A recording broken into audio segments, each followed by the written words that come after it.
right, everyone, welcome to Atlanta for All-Star Week. We're going to get started with the Futures managers. We've got Hall of Famer Chipper Jones managing the NL Futures team, two-time All-Star Marquis Grissom managing the AL Futures team. We have a mic that we'll get to you, so just raise a hand and we'll get started. I think we're going to start right down here in the front. Hello, my name is Rafael Padilla, de Padilla TV. Coming back to Truist Park for an evening like the All-Star Game, what memories come to mind from your career with the Braves and from the All-Star Game you played in? And Chipper, considering Ronald Acuña Jr.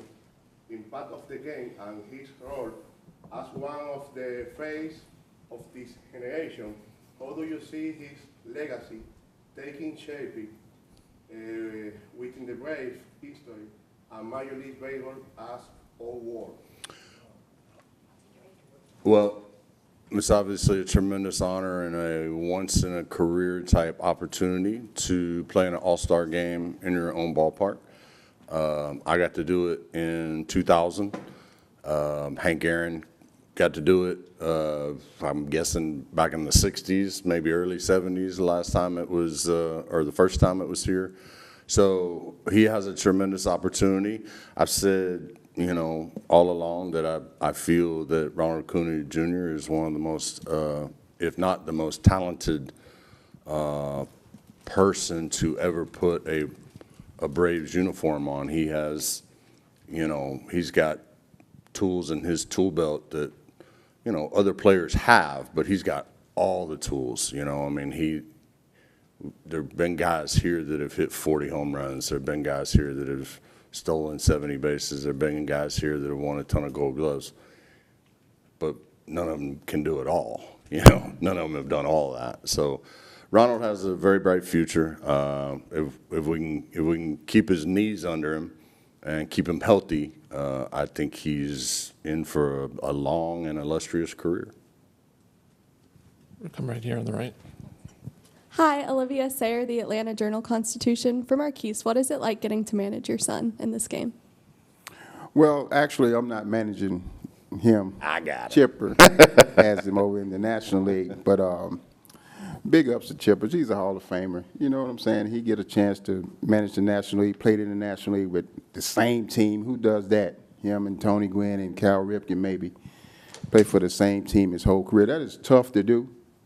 And he deserved those honors. And I'm just happy to be a part of this and get a chance to see my son, all the work he's put in to be a part of this and excel his baseball career. But this is like Chipper said, it's like we've been around the game all of our lives, right? But to get a chance to come back to do something like this, to be around the future stars of the game, it doesn't really get any better than that for me. 30 years ago, you guys have that special moment together winning a World Series here in this city. This has become both of your hometowns. How cool is it just to be able to be a part of this again 30 years after that big moment? Well, I mean, you can't measure my chill bumps right now with a yardstick. Watching him run over from center field, you know, into the gap and just glide, you know, to it, and, you know, knowing that he's got a beat on it and that this puppy's over, you know. It was like it was happening in slow motion. I know it probably took that ball forever to get out there to him, but when he closed it, it was just, you know, I don't think we could ever imagine the amount of, number one, relief for everything that the organization had been through up until that point. I know he was, you know, in another place at that point, and I wasn't quite there yet, you know, through the really early 90s. But the relief for a lot of the younger guys and just the elation, you know, I mean, we start playing this game Valentine's Day, and we don't end until Halloween. You know, that's a long time of living together and playing together and eating together and doing, you know, everything for it to culminate right there and be the last team standing. You know, we play a team sport. That's the ultimate. All the individual stuff pales in comparison to what happened for us that night. Third row in the middle. Allison Mastrangelo, Channel 2 in Atlanta. For both of you, could this maybe be a little bit of a preview of you guys wanting to be managers someday? And also your competitive juices. I know you're friends, but do you also want to beat each other in this game as well? Yeah, of course I want to beat Chipper. But, you know, we both competitive. But for me as a manager, no, I have no interest at all. I enjoy what I do. I love the community. I love my wife. And I want to keep it that way. But the one opportunity I had in 2009 to go back and coach a team with the Nationals in 2009, that was the greatest experience for me, to really go and see if, do you really want to coach? And it has to be in you. You have to be 100% committed. And if you're not, you're wasting your time and other people's time. And I'm so glad I had that experience because it allowed me to clarify what I wanted to do. And this is what I want to do. I want to serve the community, help more kids, you know, learn the game of baseball, be around the game of baseball, grow the game of baseball, and to be able to do it right here in Atlanta, where I'm from, it doesn't get any better than that. And so I'm going to continue to stick to what I'm doing. And but I appreciate the offers I done had over the years to go back and try to coach, but I'm enjoying my time at home. I feel much the same way. Made promises when I retired. I still got 3 boys at home, so 7 boys in total. So they keep me plenty busy. And to his point, to Marquis's point, you have to be completely committed to be a coach or a manager. And I just don't know that I could serve the spot as well as I should, because I'm, quite frankly, being pulled in more important directions, you know, for me. So it's, besides, you know, I keep asking myself, why would any general manager, especially here in Atlanta, want to hire me for a fireable spot, you know, for a fireable job? Like, would you want to have to be the general manager that has to fire me? That's a bad PR move, if you know, I mean, if you're asking me. So I think I've got my foot in the door just enough where both sides kind of dig it right now. Susan Slessor, San Francisco Chronicle. This is for Chipper. Chipper, you have one player on your roster, Hayden Harris, who's a Braves prospect, undrafted. A late add was Trent Harris from the Giants, also undrafted. How unusual is that in a game like this to have? What a cool story. I mean, that's what. How can you not be romantic about baseball? To quote Brad Pitt, you know. I mean, it's such an underdog type of sport because there are 1,000 ways to hit a baseball. There are 1,000 ways to get people out, you know, on the mound. If you understand the player that you are and how to execute to the best of your ability on a consistent basis, doesn't matter if you're a five-tool prospect or an undrafted free agent. And I think we all kind of pull for those underdog stories, and it's a nice one. Mm-hmm. How much do you think Bobby would enjoy seeing so many of you back here, you know, participating in this event many years later, you know, and how much, you know, will you think about Bobby here this weekend? Well, I know Chipper was here a lot, you know, his whole career with Bobby. And but for me, one of my favorite managers of all time. And the way he went about the game, the way he protected the players, just speak volume of the type of manager he was. He was a player's manager. And I would just wish he could be here today to see this, all the former Braves coming to the All-Star game and participating in a different kind of way, a unique way, to where we can serve and give back and help others, because that's what exemplified him as a manager. He's one of the greats of all time. We talked about the Hall of Famers that I've played with, you know, 7 guys, 5 players, and Bobby and Sherholtz. So that just speaks volume of the Atlanta Braves organization, what they mean to baseball and what they've accomplished over all these years. Charles Odom with the Associated Press. Chipper, I can remember Dave Justice ordaining you as the golden child. Not everybody can be a #1 overall pick, but everybody on the field today carries expectations of being part of the game's future, part of their organization's future. What can you tell them about at that stage of their career, coping with those expectations? I kind of already have when we talked at breakfast this morning. You know, I think coming up through the minor league process, you have to be somewhat selfish because you need to go out and work on the things that are going to make you a more well-rounded ball player, make you a more consistent ball player, make you a ball player that is worthy of being a big leaguer, you know? And, you know, once you get to the big leagues, then it's all about W's, you know? I mean, then you have to learn to be 1/9 of the equation that goes out there and helps win a ball game every night. So, yeah, basically right now it's like, you know, it's boring to talk about, but the fact of the matter is you know, you got to get yourself ready to play 200 baseball games in a season with spring training, the regular season, and playoffs. And, you know, you put your head down, don't read your press clippings, and go out and prepare each and every day for your 4 or 5 at-bats and your couple of plays in the field. Do them flawlessly. If you do that, then, you know, people can't say that you didn't contribute to the team on that particular day.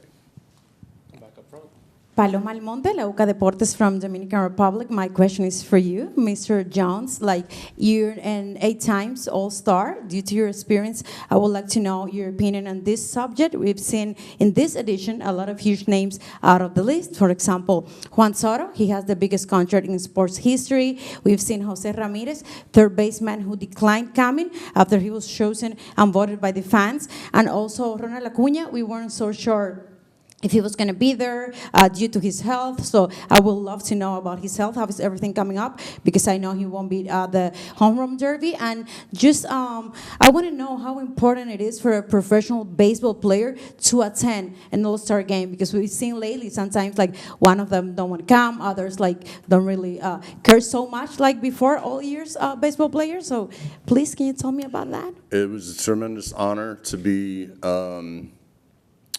selected.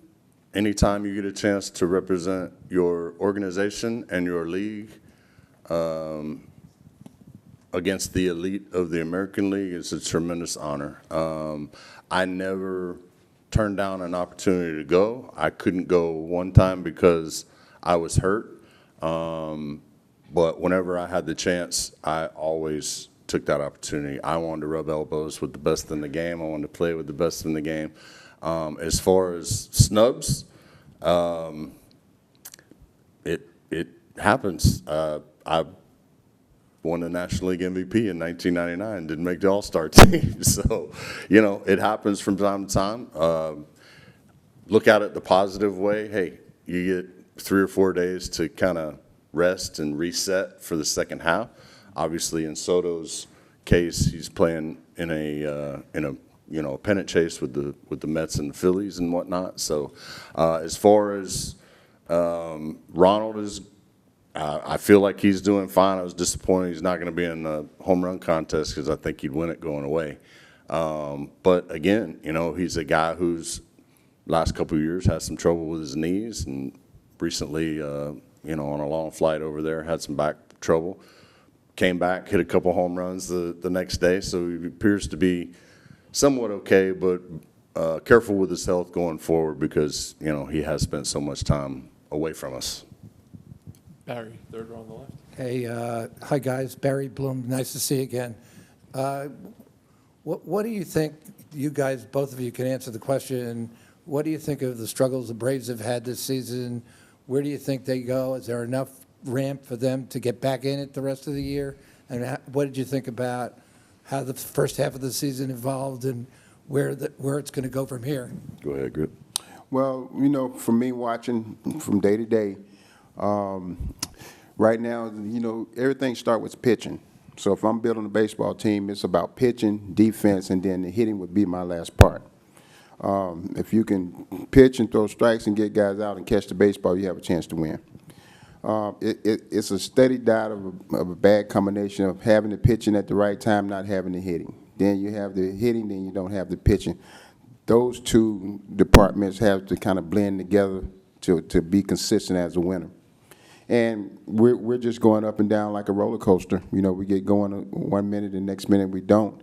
But we're inconsistent with the pitching, starting and bullpen, and the closer role. So you got 3 things right there we need to capitalize on and make better.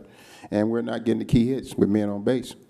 And that's a recipe for disaster. And that's kind of like where we're at now.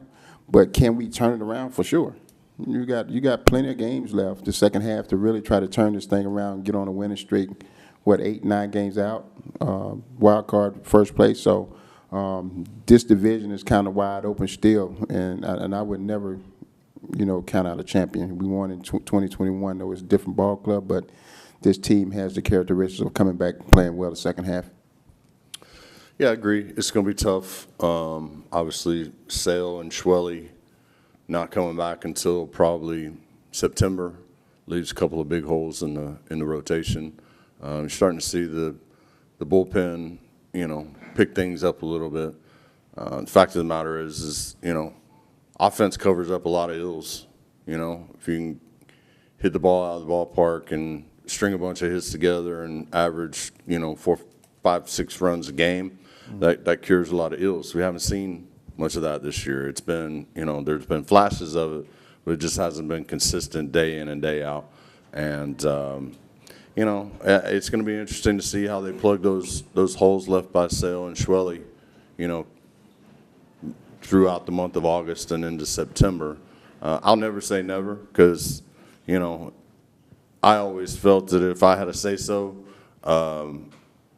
you know, coming down the stretch, that we were going to have a chance. Like to see, you know, some of those hitters have that kind of attitude coming out in the second half and really turning their season around.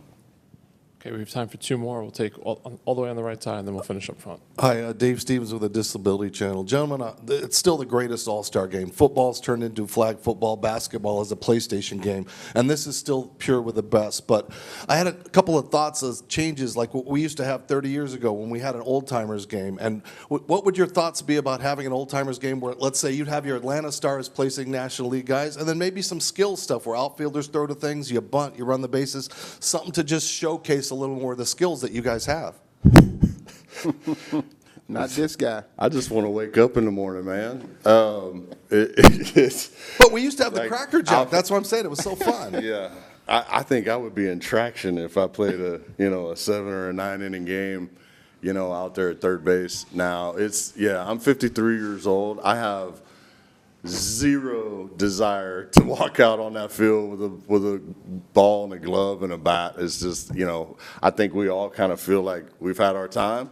You know, it's our duty now to kind of pass the torch via, you know, whatever knowledge we can give the guys. And I think that's why we're so excited about today, is the fact that we get to see firsthand the next wave of superstars that's coming through, and hopefully they're wanting to kind of soak up what we and our staffs have to offer them. We've had our time. It's their shot. But would you like to see skills? Would you like to see something added to showcase what you guys do? I'll let you answer that. I actually thought about that, and it was about 12 years ago. I thought that would be a great idea for some of the American players to go over play the Latino players in Dominican, Puerto Rico, Venezuela. But as I got older and wiser, I realized that wasn't the right thing to do. Not for me. Because the skill set, I can still throw the ball probably 75 miles. I still can swing it, but how many swings can I take before I go down? You know, so we kind of stay in our... Worried about rounding first. Going second, it won't be any like running. that. Somebody have to Yeah. run for me like they do in Yeah. softball and baseball league. Yeah. Yeah, our time is gone. You know, it's time for us to pass it on to the next generation. All right, we'll finish up front. Sorry for my English. Chipper, Junior Caminero plays the same position, third base. What do you think about this player and his power? Yeah. And Marquis, what do you think about Fernando Tatis Jr.? Tatis, yeah, one of my favorite players of all time. You know, to play against his dad, he was a pretty good player, real good player, played a while.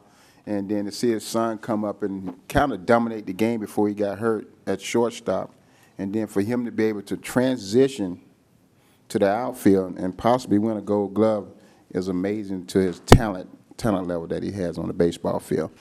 And I'm pretty sure down the road, you know, he'll be knocking on the door as a Hall of Famer. Yeah, Tampa Bay, right? Third base, Tampa Bay, a lot of power. I remember when the Braves were down there playing earlier this year, I was like, man, who is this guy? You know, looks like he's got a very promising career ahead of him. I wish him nothing but the best, except when they play the Braves, and a lot of, you know, a lot of health. Third base is a spot where, you know, you gotta have a lot of power. You gotta be able to do a lot of things offensively at third base, and he looks like he's set for at least Tampa Bay is set for a while at the third base spot, because I don't see him giving it up very soon. So. All right, Chipper, Marquis, thanks for the time. Thank you, guys. Good luck out there today. Thank you.